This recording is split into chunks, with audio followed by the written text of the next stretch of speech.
pour notre économie nationale et il est heureux que le Sénégal, pays stable, pays démocratique, puisse accueillir des investisseurs chinois, indiens, de toute nationalité, française, belge, canadienne. Monsieur le ministre, pour votre allocution. Messieurs les ministres, Messieurs les représentants de l'ambassadeur de Chine, Mesdames, Messieurs les directeurs généraux, Mesdames et Messieurs les partenaires au développement, distingués invités, Messieurs les organisateurs, permettez-moi tout d'abord de vous transmettre les vifs remerciements de Monsieur le Président de la République, Son Excellence Monsieur Macky Sall, pour l'invitation qui lui a été adressée d'ouvrir cette cérémonie. Il m'a chargé de vous présenter ses regrets de ne pas pouvoir répondre présent du fait de son absence du territoire national.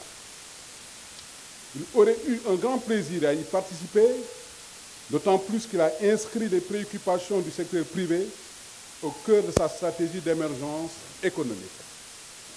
En effet, il n'est un secret pour personne que le chef de l'État a choisi de faire du secteur privé le moteur de la croissance économique. Dès lors, je puis vous assurer que vos réflexions de toujours seront examinées avec toute l'attention requise.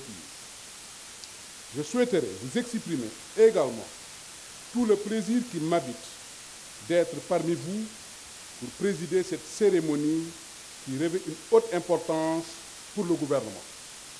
Ce plaisir est renforcé par l'exercice d'un devoir exaltant de promouvoir un nouveau partenariat entre le secteur privé et l'État dans une démarche innovante.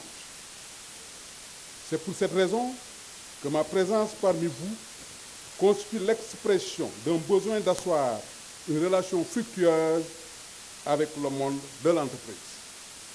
L'entreprise, c'est un ensemble de moyens, d'objectifs inclus dans un environnement et il apparaît parfois des agressivités et donc vous organisez des anticipations pour faire face à ces agressions. Sur cette base, je formule le vœu que les échanges prévus dans le cadre de cette rencontre puissent contribuer et jeter les bases d'un dialogue fructueux sur les problèmes structurels fondamentaux à résoudre pour qu'enfin le Sénégal tire parti des relations privilégiées que nous aurons à construire dans le futur afin d'asseoir les fondements d'une prospérité durable.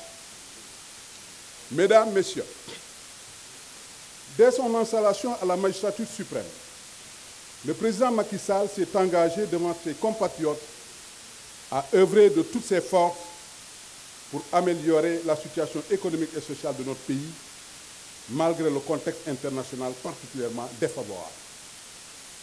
Dans ce but, le gouvernement, dès son entame, s'est vite attelé à favoriser l'émergence d'un environnement des affaires compatible avec l'augmentation significative de l'investissement privé, porteur de croissance économique durable et de réduction de la pauvreté. Ainsi, il est apparu important de poser la problématique de soutien plus rationalisé du secteur privé. Ainsi, le président Macky Sall a créé ce qu'on appelle le PREAC, le programme de réforme de l'environnement des affaires et de la compétitivité, en définissant 4 axes, bien entendu: l'automatisation des procédures, amélioration des facteurs de production, mise en place d'un environnement juridique simplifié et incitatif, et puis promotion des investissements à fort impact social avec la décentralisation. Vous allez voir des zones économiques qu'on appelle les pôles d'émergence.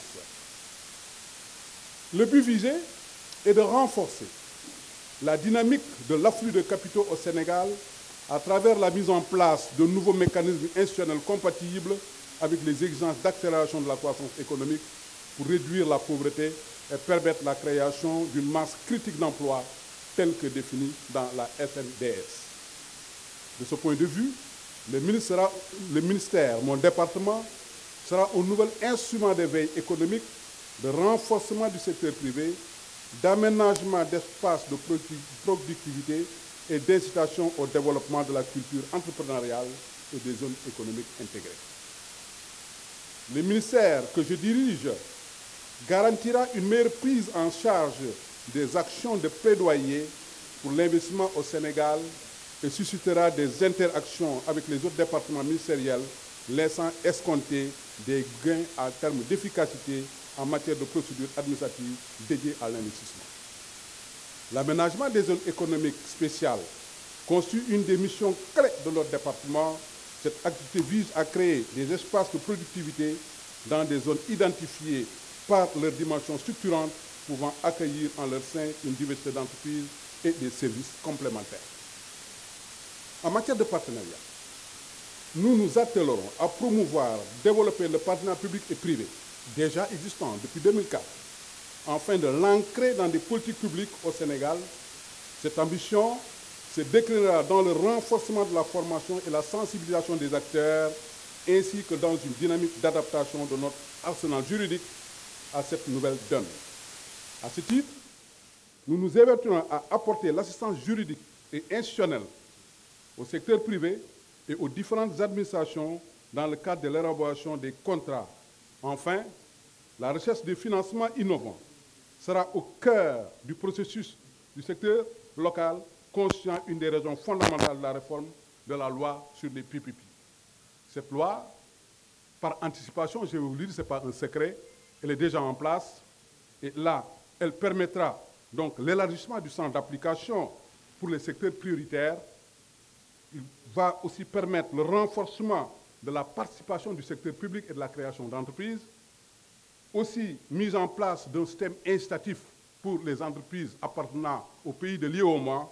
Enfin, l'assouplissement des conditions de traitement de ce qu'on appelle l'offre spontanée jusqu'à présent, qui est bloquant pour notre économie. Vous savez, l'économie, c'est un ensemble de moyens, d'objectifs inclus dans un environnement. Les sciences économiques, c'est l'ensemble aussi des procédés par lesquels les ressources rares sont établies entre les besoins alternatifs et concurrents en vue d'obtenir le maximum de satisfaction. Ça, c'est une définition de Brémont, une définition macroéconomique et qui appelle vraiment aux chefs d'entreprise quand même de voir aussi cette entreprise. Parce que moi, je dis en tant que gestionnaire d'entreprise que généralement, les gens attachent beaucoup plus d'importance à la comptabilité, qui sont des agrégats statiques.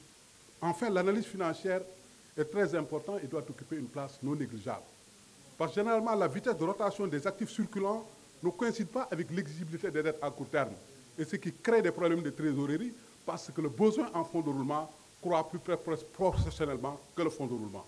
Et donc, ceci crée quand même des problèmes au niveau des entreprises et ceci doit être encore étudié plus profondément par les chefs d'entreprise.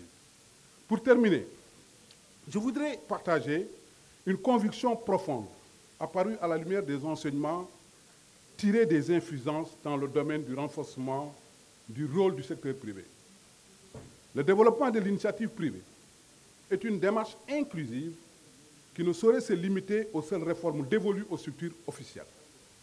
Outre la consolidation de la stabilité sociopolitique et l'ancrage démocratique qui constituent des marques de référence de notre pays, elle interpelle l'ensemble de mes compatriotes à travers le renforcement du civisme populaire et de la discipline collective susceptible de constituer des facteurs additionnels de compétitivité et des signaux en direction des investisseurs privés. C'est à cette œuvre commune et riche d'incidence économique et sociale que le président de la République a appelé ses concitoyens en vue de constituer un socle à l'émergence économique. À cet égard, il entend impulser cette dynamique à travers une gouvernance sobre et vertueuse, inspirée des meilleures pratiques reconnues au plan universel et orientée vers le respect des règles de droit et des principes institutionnels.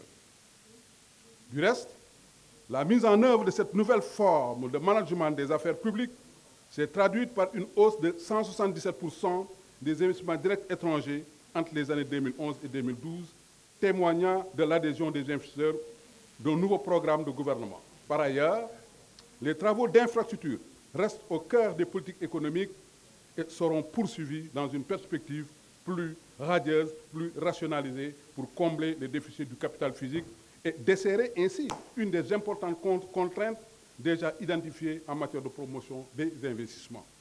Enfin, je profite de cette occasion pour vous dire l'importance que le chef de l'État accorde à la participation du secteur privé à la réunion du prochain groupe consultatif prévu en février 2014 à Paris. À cette occasion, il a donné des orientations pour la tenue d'une nouvelle journée d'une journée spécifiquement consacrée aux investissements privés en mode PPP dans les projets structurants. Je vous souhaite une agréable soirée, brutale quelle est la phrase, parce que je ne vais pas occuper votre temps et vous remercier de votre attention. Merci beaucoup. Merci.